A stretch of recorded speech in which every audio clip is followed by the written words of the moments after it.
আমাদের অনন্য স্টোরি সকল প্রকার পার্ট গল্প দেখতে আমাদের চ্যানেলটি সাবস্ক্রাইব করে পাশে থাকা বেল আইকনটিতে ক্লিক করে অল নোটিফিকেশন অন করে দিন।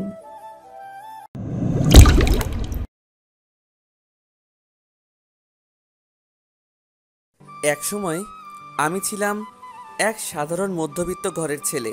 তখন না পারতাম পড়াশোনা ছাড়াতে, না পারতাম কাজ করতে। বন্ধুরা সবাই বড়লোক ছিল। টাকা খরচ করতে পারতাম না বলে কেউ কোনো দাম দিত না।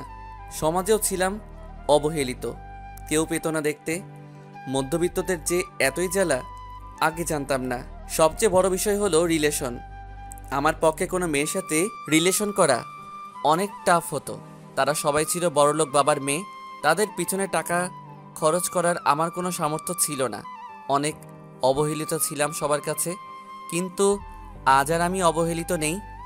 শহরের নামকরা নাম্বার 1 ব্যবসায়ী আমি। আমার নাম শিহাব। বাবা মা, ছোট বোন আছে পরিবারে।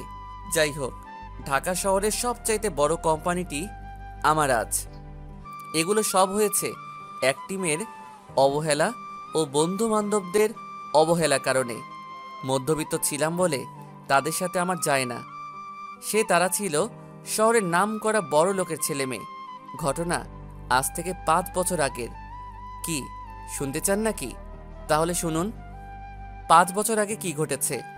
বাবার জোরাজুরিতে শহরের একটা প্রাইভেট কলেজে ভর্তি হলাম, কম্পিউটার ইঞ্জিনিয়ারিং প্রথম বর্ষে। বাবা একজন ছোট ব্যবসায়ী ছিলেন। কোনো মতে কলেজের সব ফিস দিতেন প্রতি মাসে। বাবার ইচ্ছা বড় হয়ে একজন বড় ইঞ্জিনিয়ার হব। আজ কলেজের প্রথম দিন। মধ্যবিত্ত ঘরের ছেলে হলেও তো একটু ভালো পোশাক পরে যেতে হবে, তাই না? কলেজে আসলাম। এসে নিজের ডিপার্টমেন্ট চিনি না। একজনকে বললাম, সে দেখাই দিল। অনেক ঝোরাঝুরির পর তাও ভুলে গেলাম। অনেক কষ্ট করে খুঁজে বের করলাম। মনে হয় ক্লাস শুরু হবে। যেই ক্লাসে যেতে যাব এমন সময় ইটের সাথে বাড়ি খেলাম। না, ইট তো এত নরম না। এখানে ইট কই থেকে আসবে? যেই নিচের দিকে দেখলাম, দেখি একটা মানুষ রূপী পড়ি। যেই পরে উপর থেকে উঠে তাকে তুলতে যাব, যেই তাকে তুললাম সে উঠে আমাকে কিছু না বলতে দিয়ে আমার গালে ঠাস ঠাস করে মারলো। কিছুই বুঝলাম না। বলেন তো, আমার কোনো দোষ ছিল নাকি? আমি নিচু মুখ হয়ে ক্লাসে যাচ্ছিলাম, আর সে ক্লাস থেকে বাহিরে যাচ্ছে। এতে আমার কোনো দোষ ছিল কি? যাই হোক, ক্লাসে ঢুকলাম। আজ ক্লাসের প্রথম দিন। স্যার সবার সাথে পরিচয় হচ্ছে ও পরিবার সম্পর্কে খোঁজ নিচ্ছে। একে একে সবার পরিচয় নিল। এখন মেয়েটার পালা। তার নাম তানিয়া। শহরের নামকরা ব্যবসায়ীর মেয়ে। আরও কয়েকজনের পর আমার পালা। খেয়াল করলাম মেয়েটা আমার পরিচয় জানানোর জন্য মনে হয় আগ্রহ আছে। আমার নাম শিহাব হোসাইন। বাবা ছোট একজন ব্যবসায়ী। আজ পরিচয় পর্ব সেরে নিলেন। স্যার কোনো ক্লাস নিলেন না। আমার কয়েকজন বড়লোক বন্ধু হলো, আর একটা আমার মতো মধ্যবিত্ত। ক্লাস শেষ করে সবাইকে বিদায় জানাইয়ে মেসে যাচ্ছি গরিব বন্ধু পল্লবের সাথে। দেখি তানিয়া যাচ্ছে। আপনাদের তো বলতেই ভুলে গেছি, তানিয়ার সাথে ধাক্কা খেয়ে তার রূপে মুগ্ধ হয়ে তার প্রেমে পড়েছি। তানিয়া আমাদের সামনে দিয়ে যাচ্ছে। দেখি একটু কথা বলার চেষ্টা করি। হ্যালো, আমি শিহাব। তো আমি কি করব? আপনার সাথে প্রেম করব নাকি? না মানে করলে তো ভালোই হয়। ও তাই বুঝি। রাজি আছেন কি? তুই আমার সম্পর্কে তো জানিস না, তোর সাথে আমার যায় না। যদি আর একটা কথা বলিস তাহলে একটা মারবো। সরি, তুই বলেন যে।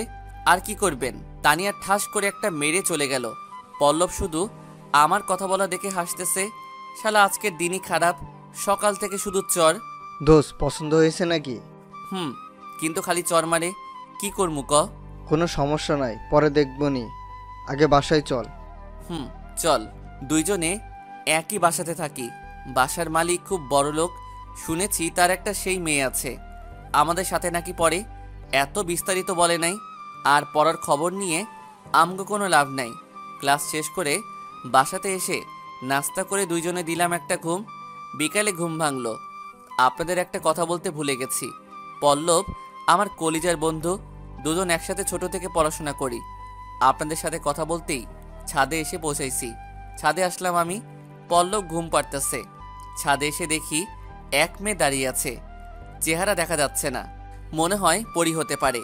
চুলগুলো এত লম্বা পিছন থেকে দেখতে অনেক সুন্দর লাগছে। ভাই কিছু বললেন, আবার আপনারা প্রেমে পড়বে। যাই হোক, তাকে একটা ডাক দিলাম, আন্টি আপনি এখানে কি করেন?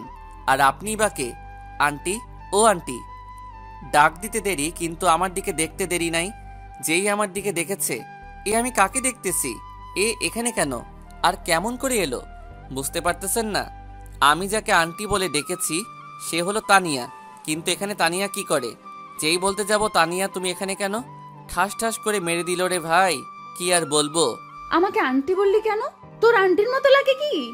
না মানে আমি কি না মানে? আমি মনে করছিলাম অন্য কেউ, তাই। আর আপনি এখানে কেন? শোন, এটা আমাদের বাসা, আমি আজ থেকে এখানে থাকবো। আর আমার সাথে যদি বেশি বাড়াবাড়ি করিস তাহলে বুঝতে পারছিস। আমি আস্তে করে বললাম, ভালোই হলো, লাইন ক্লিয়ার। কিছু বললি? না। তখন কে জানে পল্লব হারামি ছাদে আসবে। পল্লব ছাদে এসে, মামা কার সাথে কথা বলো? আর এই আন্টিকে এখানে কি করে? পল্লব তুই আজকে শেষ, মনে মনে বলতেছি। তানিয়া আমাকে সরিয়ে পল্লবের সামনে গিয়ে বলে, আমি কি তোর আন্টি লাগি? আরে তানিয়া ভাবি, আপনি এখানে? এতদিনের পরিচয়, বাসাতে আসেন দেখি। তা ভাইকে এত পছন্দ হয়েছে আপনার? পল্লব তুই আজকে শেষ ভাই, আমি চললাম। আমি আস্তে করে ছাদ থেকে নিচের দিকে নামতেছি, কেউ দেখতে পাই নাই। ভাবি মানে কি? আর কার ভাবি? এটা আমার বাসা, তাই আমি এখানে। তোকে আজকে শেষ করব। পল্লব আর বেশিক্ষণ সেখানে থাকলো না, কারণ তানিয়া রাগে বাঘ হইছে। যদি একবার পায় তাহলে গিলে খাবে। ভালো হইছে যে ওর বাবা এই বাসাতে থাকে না। দুইজন রুমে এসে দরজা লাগালাম। সেদিন আর বাহির হয়নি, এইভাবে রাত কাটালাম। এখন নিয়মিত কলেজে যাই, একসাথে আড্ডা দেই। আর তানিয়ার সাথে আমাদের বন্ধুত্ব হয়েছে। অনেক মজা করা। প্রতিদিন একবার দেখার জন্য ওর বাসাতে যাই।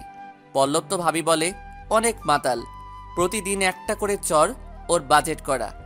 আপনাদের তো একটা কথা বলতে ভুলেই গেছি, তানিয়ার সাথে প্রতিদিন রাতে কথা বলি। সেটা পল্লব জানে না, আপনারা আবার বলিয়েন না কিন্তু। আমি সব সময় তানিয়ার সাথে থাকি আর ওকে হাসানোর চেষ্টা করি। কিন্তু একটা সমস্যা, আমি মধ্যবিত্ত বলে তানিয়ার সাথে বেশি আড্ডা দিতে পারি না।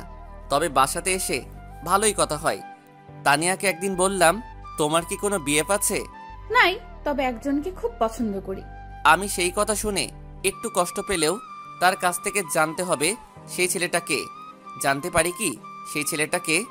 সে আমার সামনেই বসে আছে। এই কথা শুনে আমি অবাক, আবার অনেক খুশি, কারণ সেই ছেলেটা আমি। এইভাবে আরও কয়েকদিন গেল। আরে দেরি করা ঠিক হবে না, তাই তাড়াতাড়ি তানিয়াকে মনের কথা বলতে হবে। আমি হাতে করে একটা ফুল নিয়ে কলেজে এসেছি। দেখি কয়েকজন বান্ধবীর সাথে আড্ডা দিচ্ছে। আমি সোজা গিয়ে হাঁটু গেড়ে বসে পড়লাম। তানিয়া, আমি তোমাকে আমার স্বপ্নের রানী বানাতে চাই। তুমি কি রানী হবে? যদি সেই রানী হও তাহলে বলে দাও আই লাভ ইউ। কিন্তু তানিয়া যা বলল, আমি তো অবাক।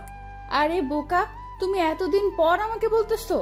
আমি সেই কবে তোমার প্রেমে পড়েছি। I love you too. তাহলে বলো নাই কেন তুমি আমাকে ভালোবাসো?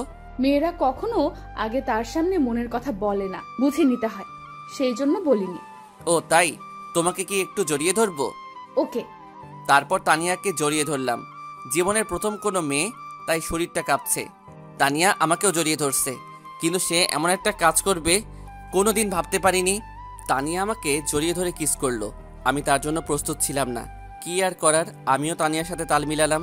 কি ভাই বোঝেন না কিছু? তানিয়া আর আমি কতক্ষণ যে ছিলাম তা জানি না, তবে দুজন খুব হাঁপাচ্ছি। আরো লাগবে কি? কি ভাই কি বললাম? তখনই আমাদের দুজনের ঠোঁট এক করলো। মনে হয় 3 মিনিট ছিলাম। তারপর বলল, এইবার বুঝছো? তবে আজ আর দরকার নাই। ওকে, ছেড়ে দিলাম। তবে আমরা কি এখানে থাকবো নাকি কোথাও যাব? কই যাবে? সামনের রেস্টুরেন্টে চলো।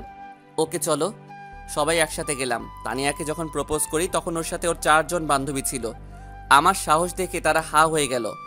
আর আমাকে যখন তানিয়া কিস করলো তখন হাবার মতো সবগুলো তাকিয়েছিল। তাই তারা যেহেতু সাথে আছে তাদেরকে সাথে নিতে হবে। হাজার হলেও তো জিএফ এর বান্ধবী। আমরা রেস্টুরেন্টে যাচ্ছি। আমার মনের মাঝে শুধু লুঙ্গি ড্যান্স দিচ্ছে। জীবনে প্রথম প্রেম, তাও বড় লোকের মেয়ের সাথে। আমার কপাল তো এবার হেব্বি। জীবনে কোনো মেয়েকে জড়িয়ে ধরিনি, আর কোনোদিন তো কোনো মেয়েকে কিস পর্যন্ত করিনি, কিন্তু আজ কিস করছি, সাথে একটা না দুইটা। আপনাদের সাথে কথা বলতে বলতে গন্তব্যে পৌঁছে গেছি। সবাই একটা টেবিলে বসলাম। কি খাবে তুমি? তুমি যার অর্ডার দিবে। কে জানতো সে আমার জন্য এইরকম অর্ডার দিবে? জীবনের বড় অপমান। তোমার জন্য শুধু একটা সিঙ্গারার অর্ডার দিলাম। বোকা বনে গেলাম। সমস্যা কি? বিল তো তুমি দিবে, তাই যেটা ভালো মনে হয় করো। মনে মনে বললাম। কি বিড়বিড় করতেছো? কিছু না, তোমার ইচ্ছা। বোকা একটা। বোকা মানে কি? তোমার না জানলেও চলবে, আমাদের অর্ডারটা দিলাম কিন্তু। ওকে দাও।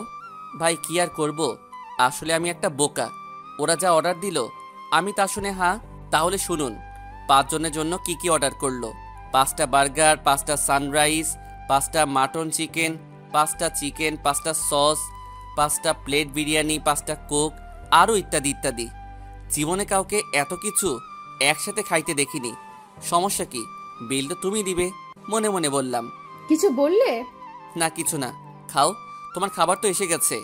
হুম। কি আর বলবো, আমার কপালে শুধু একটা সিঙ্গারা। আমার খাওয়া হয়েছে, তাই ওদের খাওয়া দেখতেছি। দেখতে দেখতে কখন যে ওদের খাওয়া হয়েছে নিজেও জানি না। তানিয়ার ডাকে সাড়া দিলাম। কি হলো? আমরা বাহিরে আছি, তুমি তাহলে আসো একটু দেরি করে। ওকে। সবাই বাহিরে চলে গেল, আমি বসে রইলাম। কিন্তু আমার বসে থাকার মানেটা কি সেটা ওরা যাওয়ার পর বুঝলাম। ওয়েটার এসে বলতেছে, স্যার বিল 5,000 টাকা হয়েছে, দেন এই নেন বিলের চেক। বিল মানে ওরা দেয় নাই? না স্যার, আপনার কথা বলে গেছে। আমি এই শুনে হা করলাম। এই কারণে আমাকে বোকা বলে চলে গেল। ভাবলাম কি আর হইল কি, বিপদে যেহেতু পড়ছি দিতেই হবে। বিল দিতে গিয়ে দেখলাম টাকা কম, তাই নিজের একটা পছন্দের ঘড়ি ছিল, সেটা সহ দিলাম। রেস্টুরেন্টের বাহিরে এসে হা করে দাঁড়িয়ে আছি। কই, এখানে তো কেউ নাই। এক লোককে বললাম, তিনি বলল তারা সেই সময় চলে গেছে। হাই রে প্রেম, 2টা কিস করছে, সেটার পাগল হয়ে 5,000 টাকা চলে গেল। যাই হোক, বাসাতে আসলাম। এসে দেখি পল্লব বাহির থেকে আসছে। পল্লব বলল, কিরে কই গেছিলি? আমি পল্লবকে সব খুলে বললাম। আমার কথা শুনে পল্লব হাসতেছে। কিন্তু ঠিক তখনই একটা কথা মনে পড়ল। আমার তো কলেজে পরীক্ষার জন্য টাকা জমা দেওয়ার কথা ছিল, কিন্তু সব টাকা শেষ। আজই শেষ তারিখ, তাই পল্লবের কাছে বলে কিছু টাকা ধার নিলাম, কারণ বাবা আর দিবে না, আগে দিছে। এইভাবে পরীক্ষার ফি দিলাম। কাল পরীক্ষা। এইভাবে দিন কাটতে থাকে। মাঝে মাঝে এইভাবে তানিয়া আমাকে বোকা বানাতো, আমি তেমন কিছু মনে করতাম না। এইভাবে দিন চলে গেল। এতদিনে একটা বিষয় খেয়াল করলাম, তানিয়া আমাকে এড়িয়ে চলতে থাকে। আমি কিছু মনে করতাম না, তবে পল্লব যদি ভাবি বলতো তাহলে পল্লবকে সে চর মারত। তাই পল্লব আর কিছু বলে না। একদিন পল্লব বলল, দোস্ত মনে হয় তানিয়া তোকে ভালোবাসে না, তোর পকেট থেকে টাকা বের করার জন্য এমন করতেছে। যা ইচ্ছা তাই বলবি না, যদি আর একদিন এই কথা বলিস তাহলে কিন্তু। ওকে, আর বলবো না। পল্লব চলে গেল। তবে আজকে কলেজে বিশেষ আয়োজন আছে। আমাদের প্রথম বর্ষ শেষ, তারই রেজাল্ট দিবে, তাই রাতে স্যাররা একটা আয়োজন করছে। এদিকে তানিয়াকে অনেকবার ফোন দিলাম কিন্তু ধরে না। যাই হোক, রাতে তো দেখা হবে। এইভাবে রাত হলো কলেজের ক্যাম্পাসে। পল্লব আর আমি গেলাম। সবাই সুন্দরভাবে সেজে এসেছে, শুধু আমি ছাড়া। আমার কোনো ভালো পোশাক ছিল না। পল্লব আমাকে তানিয়াকে দেখিয়ে বলে, চলো বেরিয়ে আসি ভাবির কাছ থেকে। 2 জন গেলাম, কিন্তু আমি গিয়ে এটা কি দেখলাম, তানিয়া একটা ছেলের হাত ধরে রেখেছে। আমি বললাম, তানিয়া, তুমি এই ছেলেটার হাত কেন ধরছো? তাই কি হয়েছে? এইভাবে বলছো কেন? আমি তো তোমাকে ভালোবাসি। তুই আমাকে ভালোবাসিস? সবার সামনে চর মারল পল্লব। কিছু বলতে পারছে না। আমার চোখের কোণায় পানি এসেছে। তারপর বললাম, তুমিও তো আমাকে ভালোবাসো। এরপর যা বলল আমি কোনোদিন ভাবতে পারিনি। তানিয়া আমাকে যা বলল আমি তার কাছ থেকে কোনোদিন এইটা আশা করিনি। মধ্যবিত্ত বলে কি আমরা কোনো মানুষ না? আমাদের কি কোনো দাম নাই? তানিয়া বলল, তোর মতো ছোট লোকের সাথে আমি কেন প্রেম করতে যাব? তোর সাথে শুধু নাটক করা যায়, কিন্তু প্রেম করা যায় না। তুমি কি বলছো এগুলা? আমি ঠিকই বলছি। তাহলে আমার সাথে তুমি কেন এমন করলে? আর আমি কি দোষ করেছি? তুই কোনো দোষ করিসনি। আমার বান্ধবীরা আর আমি তোকে আমার প্রেমের ফাঁদে ফেলেছি, কারণ সেই প্রথম দিনের প্রতিশোধ নেওয়ার জন্য। তুই কি ভাবলি তোর মতো একটা ছোট লোকের সাথে আমি প্রেম করব? আর তোর কি যোগ্যতা আছে আমার সাথে প্রেম করার? তোকে তো আমি দেখে নিতাম, কিন্তু তুই ছোট লোক বলে প্রেমের অভিনয় করলাম। তোর মতো কত ছেলে আমার পিছু ঘোরে। আমি তো তোমাকে ভালোবাসি, কেন আমার সাথে এমন মজা করতেছো? তুই আমাকে ভালোবাসিস, কিন্তু আমি বাসি না। আমার সাথে প্রেম করার তোর কোনো যোগ্যতা নেই। আমার পেছনে যত টাকা খরচ হয় তা তুই কোনো দিন রোজগার করতে পারবি না, ছোট লোক কোথাকার। তানিয়া আমাকে এইভাবে ঠকাতে পারলো, আমাকে সবার সামনে চড় মারতে পারলো, এইভাবে অপমান করতে পারলো। সবাই শুধু আমাদের কাহিনী দেখতেছে, পল্লবও কিছু বলতে পারতেছে না। আমি সবার দিকে তাকাতে পারছি না, কারণ সবাই আমার মুখের দিকে তাকিয়ে আছে। আর ওদিকে তানিয়া আমাকে সবার সামনে অপমান করতেছে। তানিয়ার বান্ধবীরা বলল, তোর মতো ছোট লোকের টাকা শেষ করার জন্যই আমরা এই প্ল্যান করি। তানিয়ার সাথে তোর প্রেম করার কোনো যোগ্যতা নেই। তারপর সবাই একটা করে চড় মারলো। তখনই পল্লব বলে, তানিয়া, তুমি আর শিয়াবকে বুঝলে না, কিন্তু ঠিকই একদিন বুঝবে। ওকে খুঁজবে কিন্তু পাবে না। আর তোমাকে বলি, একদিন না একদিন তুমি শিয়াবের এমনভাবে সম্মুখীন হবে তা ভাবতেও পারবে না। ভালো থেকো। পল্লব এই কথাগুলো বলে চলে গেল অনুষ্ঠানের দিকে। আমাকে ডাকলো, কিন্তু আমি গেলাম না। তানিয়ার সাথে আর একটা কথা বলে চলে যাব। তখনই তানিয়া বলে, শোন, তুই যদি আমার সাথে প্রেম করতে চাস তাহলে আমার বাবার মতো বড়লোক হয়ে দেখা। যদি তুই এই শহরের নাম করা বড়লোক হতে পারিস তাহলে আমার সাথে প্রেম করিস। ছোট লোক, ফকির, টোকাই কোথাকার। এইভাবে নানা কথা বলল। আমি শেষ কথা বললাম, আরে তুমি বড়লোক বাপের মেয়ে, তোমার কাছে আমার ভালোবাসার কোনো দাম নাই। আজ কিন্তু 2 দিন পর আমাকে না পেয়ে তুমি পাগল হবে, কিন্তু আমি থাকবো না। তুমি যদি আমার কাছে কোনো দিন ফিরে আসতে চাও আমি তোমাকে ফিরে নেব, কিন্তু তোমাকে তার জন্য অনেক কষ্ট করতে হবে। আমি তোমার মতো পাষাণ হব না। আর বড়লোক হওয়ার কথা বলছো, আজ থেকে ঠিক 5 বছর পর তোমার সাথে তোমার বাড়িতে দেখা হবে, মনে রেখো। আমি আরও নানান কথা বলে চলে আসলাম। চোখ দিয়ে শুধু পানি পড়ছে, আর মনে মনে ভাবছি, আজ ছোট লোক বলে দাম দিল না, 5 বছর পর দেখো তোমাকে আমি কেমন করি। তোমার চ্যালেঞ্জ আমি গ্রহণ করলাম।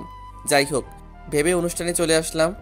পল্লবের সাথে আছি, কষ্ট হলেও কাউকে বুঝতে দিতেছি না।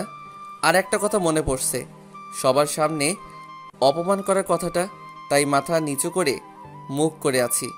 স্যারেরা বক্তব্য দিচ্ছে, অনেক ভালো কথা বলল। এখন আমাদের প্রথম বর্ষের রেজাল্ট ঘোষণা করা শুরু। একে একে সবার রেজাল্ট দিচ্ছে, সবাই ভালো ফল করছে, পল্লবও ভালো ফল করছে। তারপর তানিয়া গেল। তানিয়ার দিকে দেখলাম, কিন্তু ও আমাকে দেখে চোখ বড় করলো।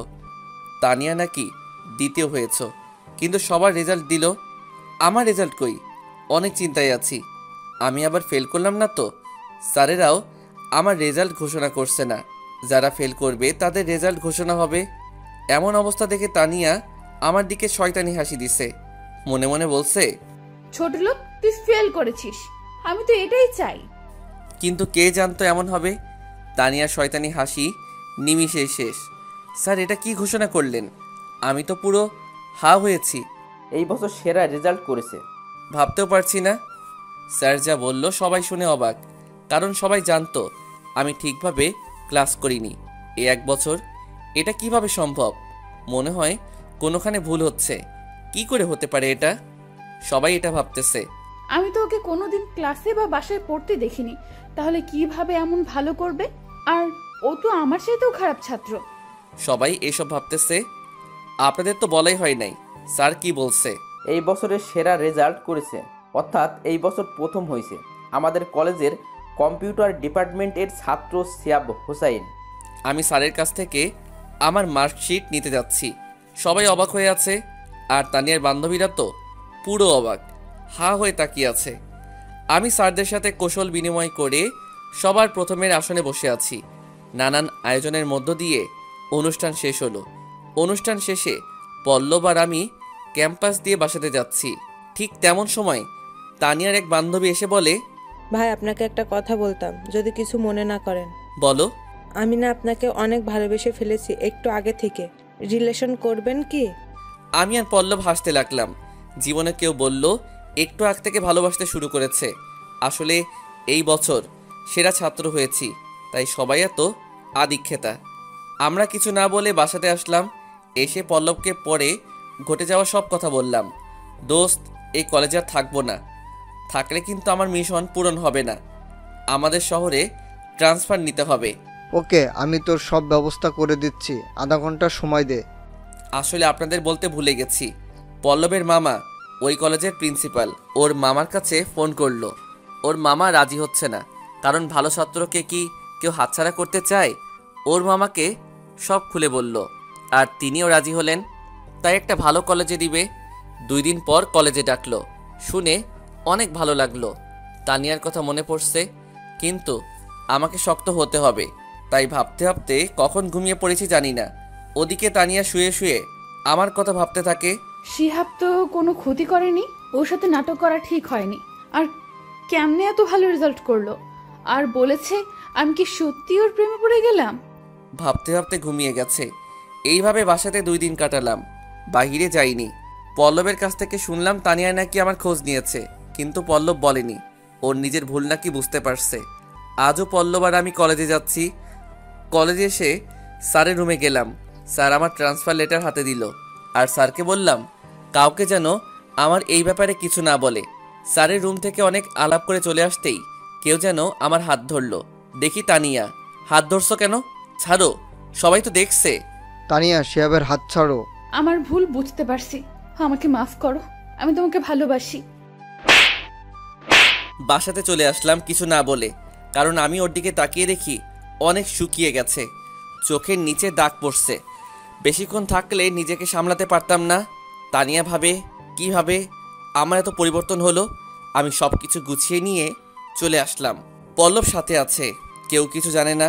আপনাদের বলতে ভুলে গেছি, আমি বগুড়া আসতেছি ঢাকা থেকে। পল্লবের সাথে বাস স্টপে আছি। এই শহর ছেড়ে যেতে কষ্ট হচ্ছে। 1 বছর এখানে থেকেছি, একটু তো মায়া হবে। সব চাইতে বড় কষ্ট হচ্ছে পল্লবকে ছেড়ে যেতে। এইরকম বন্ধু কম জোটে কপালে, কিন্তু আমাকে যে সফল হতে হবে। বাস এসেছে। পল্লবকে বিদায় জানিয়ে আমার গন্তব্যে আমি যাচ্ছি। পল্লব আমাকে আরও সাহস দিল। ওদিকে তানিয়া আমাকে খুঁজতেছে। কলেজে দেখা পাইনি, তাই বাসাতে এসেছে, কিন্তু বাসার সামনে পায়চারি করছে। একটু পর দেখলো পল্লব বাসাতে এসেছে। আমাকে না দেখতে পেয়ে পল্লবকে বলল, পল্লব, শিহাব কোথায়? আর তুমি একা কেন? জানি না শিহাব কোথায়, আমাকে না বলেই কলেজ থেকে চলে গেছে। আমি পল্লবকে বলতে বারণ করছি, সময় মতো সব হবে। প্লিজ বলো শিহাব কোথায়? বললাম তো আমি জানি না। আর তুমি তো নাটক করেছো নাকি ওর সাথে? তাহলে এখন এত খোঁজ কেন? আসলে আমি ওর ভালোবাসা বুঝতে পারিনি, আর এখন বুঝতে পারছি। এই কয়েকদিন ও আমার পাশে ছিল না, আর যখন পাশে ছিল বুঝতে পারিনি, কিন্তু এখন ঠিকই বুঝতে পেরেছি। আমি অনেক ভালোবাসি শিহাবকে। বুঝতে পারছো, ভালো কথা, কিন্তু অনেক দেরি হয়েছে। নাটক করার ফল এখন টের পাচ্ছ। আমি কি বলেছিলাম, একদিন তুমি অনেক কাঁদবে, কিন্তু আপন মানুষটিকে পাবে না। তানিয়া পল্লবের কথা শুনছে, ও কাঁদছে। পল্লব আরও অনেক কিছু বলে, কিন্তু তাও যাচ্ছে না, তাই সত্যিটা বলে দিল। শোনো, তোমার দেওয়া আদেশ পালন করতেই এই শহর থেকে চলে গেছে। তুমি তাকে অবহেলা করেছিলে মধ্যবিত্ত বলে, তাই সে তোমার দেওয়া শর্ত পূরণ করতে নিজের কাজের খোঁজে গেছে। 5 বছর পর আসবে ওই স্থানে। তুমি কেন আটকালে না? তুমি আমার শিহাবকে ফিরিয়ে দাও। শোনো, আমি কেন আটকাবো? আমার সে সাহস নাই। আর যদি শিহাবকে ভালোবেসে থাকো তাহলে 5 বছর অপেক্ষা করো। তোমার কাছে এটাই বলতে বলেছে শিহাব। অপেক্ষার কথাটি আমি কিন্তু বলি নাই, পল্লব বলছে আমার নাম ভেঙে। ওকে, তাই হবে। আমি 5 বছর অপেক্ষা করব তোমার কথাতে। এতে যদি শিহাব না ফিরে আসে, তাহলে আমি তোমাকে দেখে নিব। দেখা হবে 5 বছর পর। তানিয়া এই কথা বলে কান্না করতে করতে আমাদের রুম থেকে চলে গেল, আর ভাবছে আমি কেন এমন করলাম? যাকে অবহেলা করেছি আজ তাকেই ভালোবেসে ফেলেছি। কাউকে অবহেলা করলে মনে হয় নিজে একদিন তার জন্য কাঁদতে হয়, যেমন আমি আজ কাঁদছি, কিন্তু তাকে পাশে পাচ্ছি না। এখন অনেক দিন অপেক্ষা করতে হবে। আসলে শিহাবের কথাগুলো সব সত্যি হলো। আমি অপেক্ষা করব শিহাবের জন্য। এদিকে আমি আমার গন্তব্যে পৌঁছে গেছি। আগে থেকে সব ঠিক করা ছিল, তাই বাসাতে এসে ফ্রেশ হয়ে রাতের নাস্তা করে পল্লবকে ফোন দিলাম। দোস্ত, পৌঁছে গেছি। কোনো সমস্যা হচ্ছে না তো? না, সব ঠিক আছে। ভালো। আর শোনো, একটা কথা আছে। বলো। আসলে তানিয়া আসছিল, তুই যাওয়ার পর অনেক কিছু বলে গেছে। কি বলছে? এরপর পল্লব সব খুলে বলল। আমি তো শুনে অবাক হলাম। আসলে আমি জানতাম অবহেলা করলে কাউকে সেটা একদিন না একদিন সে বুঝতে পারবে। আরও একটা কথা শুনে খুশি হলাম, সে আমার জন্য 5 বছর অপেক্ষা করবে, কিন্তু আমাকে পাবে না, তাই একটু কষ্ট হবে, কিন্তু আমারও তো কষ্ট হবে। পল্লবকে বাই বলে এসব ভাবতে ভাবতে ঘুমিয়ে গেছি। সকালে উঠে ফ্রেশ হয়ে কলেজে গেলাম। নতুন কলেজ, সব কিছু নতুন, সবার সাথে পরিচিত হলাম। স্যারদের সাথে একটা ভালো সম্পর্ক হলো, কয়েকজন বন্ধু হলো। সব মিলিয়ে অনেক ভালো লাগছে, কিন্তু তানিয়া আর পল্লবকে অনেক মিস করতেছি। তাই কোনো মেয়েদের দিকে তাকাই না, কারণ আমার জন্য একজন অপেক্ষায় আছে।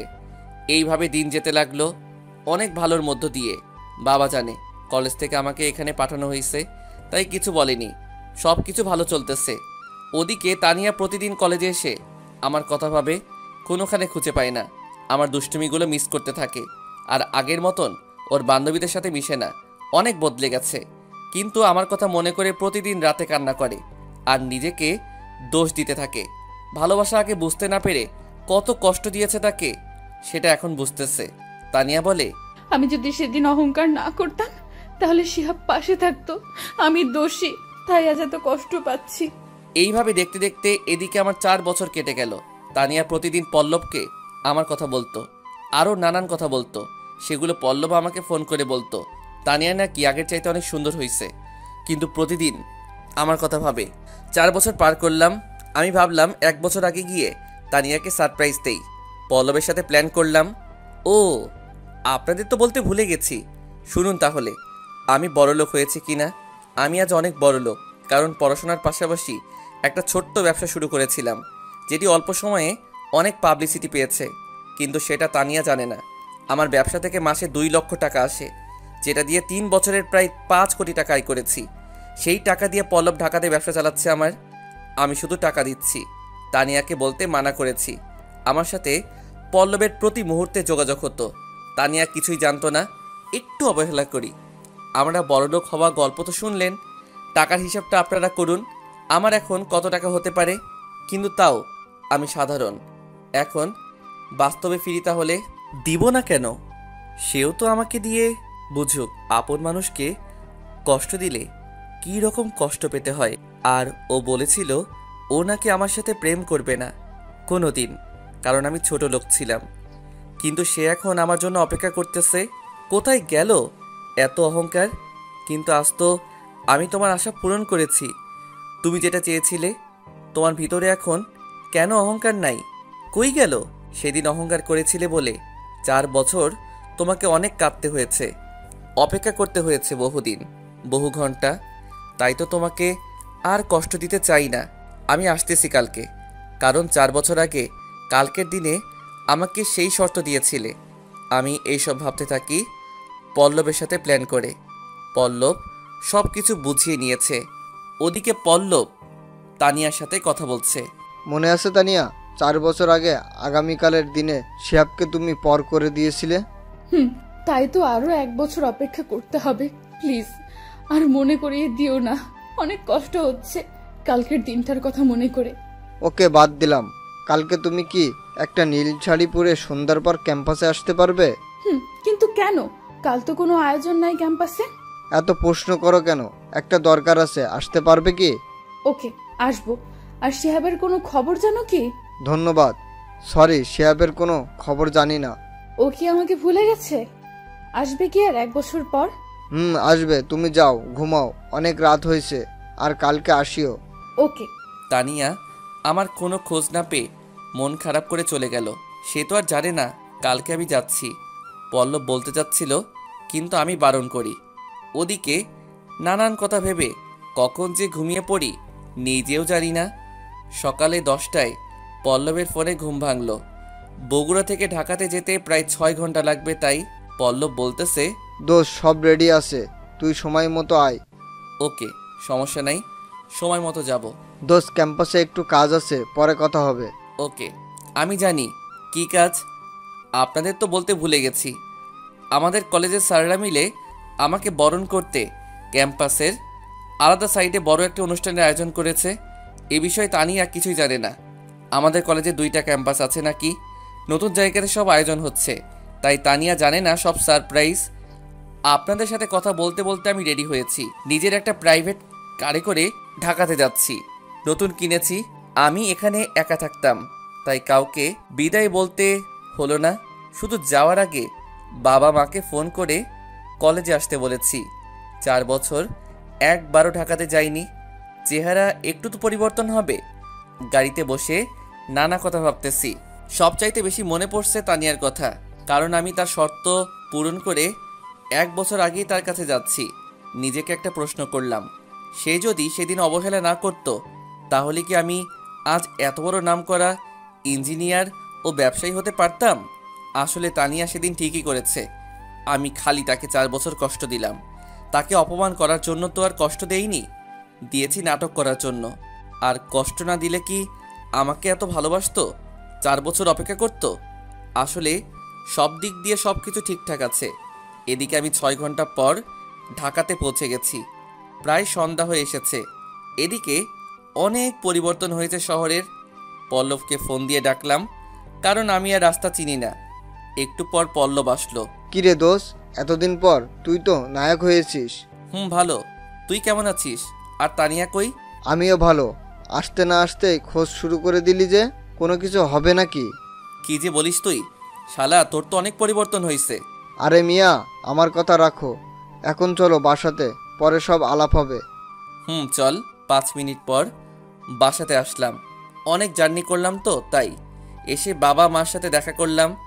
বাসাতে আমি রেস্টটা নিলাম। ওদিকে স্যারেরা সব রেডি করেছে। আমি এসেছি, পল্লব ফোন করে জানিয়ে দিয়েছে সব রেডি।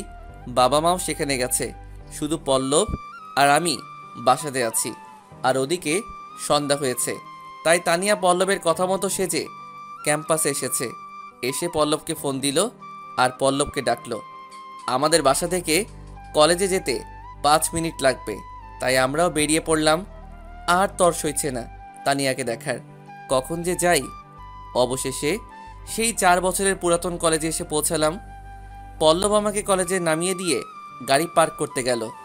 আমার হাতে একটা ফুলের তোড়া সামনে নিয়ে ক্যাম্পাসের দিকে যাচ্ছি। সেই গাছের নিচে কাকে যেন নীল শাড়ি পরে দাঁড়িয়ে থাকতে দেখি সন্ধ্যার আলোতে। আস্তে আস্তে একা সামনে গেলাম। গিয়ে তানিয়া আমাকে দেখে বলল, কি আপনি আর এখানে কাকে চান? আমি তানিয়ার কথা শুনে অনেক ভালো লাগছে। 4 বছর পর শুনলাম তানিয়া আবারও একই কথা বলছে, তাই আস্তে করে সামনে থেকে ফুলের তোড়া সরাতেই তানিয়া ভূত দেখার মতো। আর আমি এটা কাকে দেখছি? কতদিন পর তানিয়া সেই মধুর কণ্ঠটি শুনলাম। আহা, কি ভালো লাগছে। আচ্ছা, তানিয়া আমাকে দেখে কি ভাববে? সে তো জানতো আমি আরও 1 বছর পর আসব। আর তানিয়া নীল শাড়িতে যা দেখাচ্ছে বলে বোঝাতে পারবো না। আমি সাধারণ ড্রেস পরেছি, কারণ এমনি একজন সাধারণ ছেলে। বড়লোক হয়েছি বলে কি সাধারণ কাপড় পরতে পারবো না? আপনাদের সাথে কথা বলতে বলতে তানিয়া আবার ডাকা শুরু করলো। যাই, ওর কথা শুনি। আর কে আপনি? আর সামনে ফুলের তোড়া কেন? সরান। কথা বলতেছেন না কেন? আর আমি এখান থেকে যাচ্ছি। আপনাকে আর সহ্য হচ্ছে না, বোবা লোক কোথাকার। আমি সামনে থেকে ফুলের তোড়া সরলাম, যা দেখে তানিয়া ভূত দেখার মতো আমার দিকে হা করে তাকিয়ে আছে। বুঝতেছে না কি বলবে। আমি ওর সামনে থেকে চলে যেতে যাব, তখনই হই, কই যাও? থামো। চলে যাচ্ছি। চলে যাচ্ছ মানে কি? কই যাবে? তুমি তো যেতে বললে। আমাকে নাকি তোমার সহ্য হচ্ছে না, আমি বোবা, আর যেদিকে 2 চোখ যাই সেদিকে যাব। আমি কি তোমাকে দেখে বলছি থামো? যাওয়াচ্ছি। এই বলে তানিয়া আমাকে জড়িয়ে ধরলো। তারপর হঠাৎই আমার ঠোঁটে কিস করলো। হায়রে কপাল, প্রপোজ করার দিন সে এমন করছে।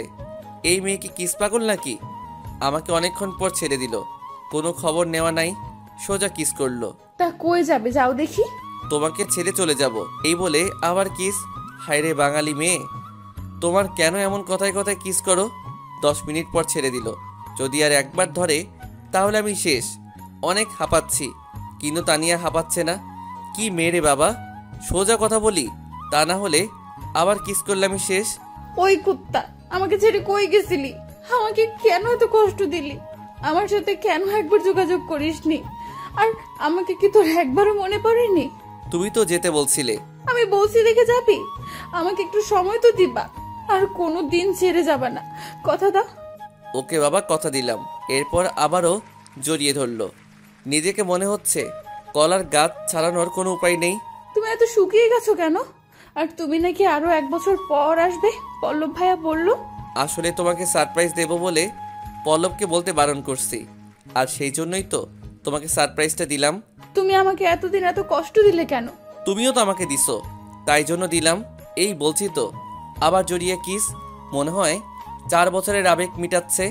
পল্লব পিছনে দাঁড়িয়ে বলছে, এবার যদি হয়ে থাকে তাহলেই চলুন, অনেক রাত হচ্ছে, আরও অনেক কিছু বাকি আছে। দুইজনেই লজ্জা পেলাম একটু। কোনো সময় লজ্জা পেতেও হয়। তানিয়াকে নিয়ে অনুষ্ঠানে আসলাম। সেখানে বাবা মায়ের সকলের সাথে পরিচয় করলাম।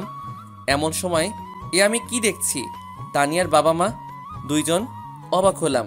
এরই মধ্যে পল্লব কানে কানে, দোষ সব ঠিক করেছি, আজ রাতে তোদের বাসর হবে, নো চিন্তা। আমি পল্লবকে কিছু বললাম না, তবে একটু লজ্জা পেলাম। তার মানে পল্লব সব কিছু ঠিক করেছে। আমার পরিবারের সবাই খুশি, সাথে তানিয়ারও।